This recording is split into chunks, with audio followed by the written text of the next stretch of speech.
Hello everyone, welcome to সাধাৰণ জ্ঞান জিকে। আজি মই আপোনালোকৰ ওচৰলৈ কেইটামান কম্পিউটাৰৰ ওপৰত আহিব পৰা MCQ লৈ আহিছোঁ। ফাৰ্ষ্ট কুৱেশ্যনটো হৈছে who is the father of computer? ইয়াৰ শুদ্ধ উত্তৰটো হৈছে চাৰ্লছ বেবেজ।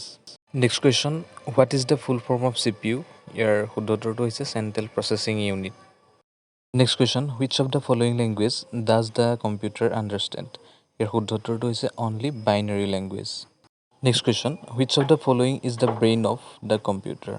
ইয়াৰ শুদ্ধ উত্তৰটো হৈছে Arithmetic and Logic unit.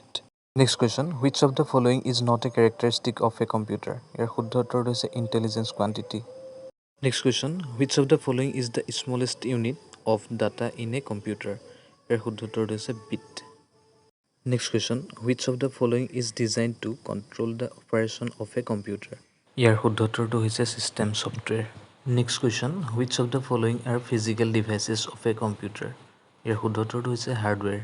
Next question, which of the following is the device used for converting maps, pictures and drawings into digital forms for storage in computers?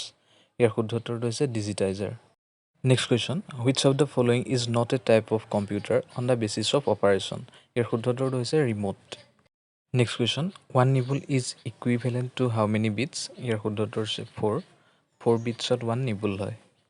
Next question, the input machine which originated in the United States around 1880s is a dash.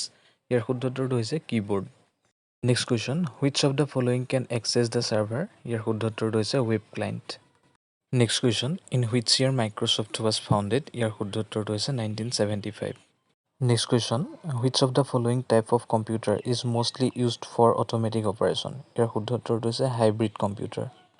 Next question, which of the following is the first neural network computer? ইয়াৰ শুদ্ধ উত্তৰটো হৈছে option D SNARC.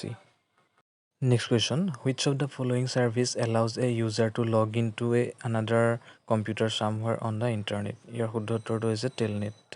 Next question, OSS stands for option A Open System Service, option B Open Source Software, option C Open System Software, option D Open Synchronized Software. ইয়াৰ শুদ্ধ উত্তৰটো হৈছে Open Source Software.